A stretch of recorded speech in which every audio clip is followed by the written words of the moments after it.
তোমার রুটিতে আমি জেলি মাখিয়েছি। হাঁকড়ো হাঁকড়ো হাঁকড়ো হাঁকড়ো হাঁকড়ো, বড় করে হাঁকড়ো। হ্যাঁ, ডিম কিন্তু দুইটাই খেতে হবে। দুধ এক গ্লাস ডিম খেতে হবে, মনে থাকে না। সারাদিন অত পরিশ্রম করো, খেতে হবে না। শোনো, লাঞ্চ বক্সের মধ্যে আমি কিন্তু একটা চিটকুট দিয়ে দিয়েছি। লাঞ্চ করার আগে অবশ্যই কাগজটা পড়বে। কাগজটা পড়ে তারপর আমাকে করবে, কেমন? মনে থাকে। কি করতেছেন এগুলো আপনি? হ্যাঁ, আপনি ফাটা বাসার মতো সারাটা রাত নাক ডাকছেন, আমি একটু ঘুমাইতে পারিনি। এখন এগুলো কি করতেছেন? নাটক করার মানে কি? হ্যাঁ, আপনি কি পাগল নাকি? আমি পাগল না, আমার স্বপ্ন আর বাস্তবের মধ্যে একটা বিরাট ফারাক হয়ে গেছে, এই জন্য এরকম করতেছি। ছোটবেলার স্বপ্ন ছিল আমার বউ আমার মুখে নাস্তা তুলে দিব, দুপুরবেলা খাওয়ার জন্য অফিসে লাঞ্চ বক্সটা রেডি করে দিব, লিপস্টিক দিয়ে একটা কাগজে লিখে দিব আই লাভ ইউ। সেই কাগজটা দেখা আমি পান্তা ভাত পোড়ামরিচ দিয়ে খামো, আমার বিরিয়ানি পোলাও খাইতে ইচ্ছা করবো না। ঘটনা কি করছে বাস্তবে উল্টা। হোটেল থেকে নাস্তাই না আমার খাইতে হইতেছে, নিজের লাঞ্চ বক্স নিজে রেডি করতে হইতেছে। হ্যাঁ, বিরাট খারাপ না? স্বপ্ন আর বাস্তবে জীবনটা তেজপাতা। কি বলেন আপনি? তেজপাতা?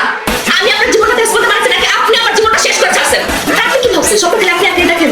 আপনি স্বপ্ন দেখেন? আমিও না ছোটবেলা থেকে স্বপ্ন দেখছি আমার রাজপ্রাসাদে বিয়ে হবে, 10-12 জন দাস দাসী থাকবে, আমার রান্না বান্না থেকে শুরু করে সব কাজ তারা করবে, আমি শুধু বাড়িতে পাত্রে খাবো আর ঘুমাবো। কিন্তু কি পাইছি আমি?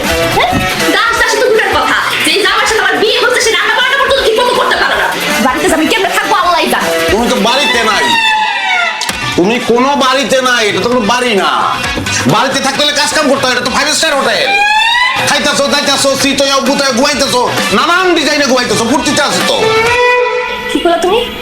তুই আমার খাওয়ানোর খোটা দিতেছো? খাবার খোটা দিতেছো? আমার বাপের বাড়িতে আমি যা যা খাইতাম না জীবনে চোখে পর্যন্ত দেখো নাই। আরে এইটা ও বাবা 5 স্টার না, আইসে 0 স্টার না, -0 স্টার। এটা ফকিরের বেটার সাথে আমার বিয়ে হয়ে গেছে, আর বিয়ে হয়েছে তো হয়েছে, সে হাতটা যদি থাকতো তাহলে একটা কথা ছিল। চাইছিলাম রাজপুত্র, পাইছে একটা ডেড এক্সপায়ার ফকিরের রাজা।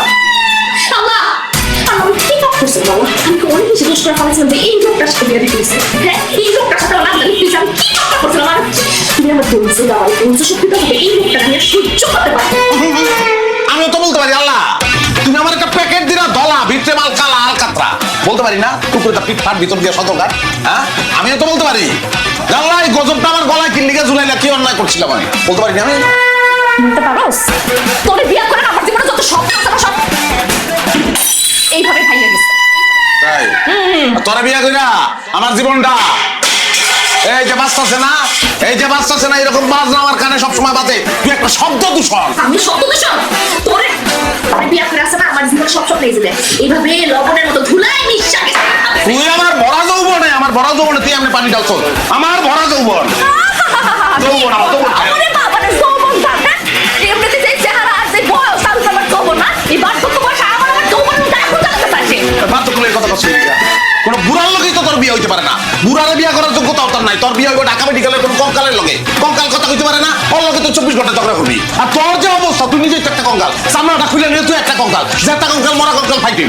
তুই কিন্তু কথাবার্তা বাড়াই কইতাছস, এখন কি আমি তোর সরে তোরে কিন্তু জেলিমা খাইয়া তোর কিন্তু পিঁপড়ার কাছে ছেড়ে দেবো আমি, পিঁপড়ায় খাইয়া মানে ভালো। আমার কিছু লাগে না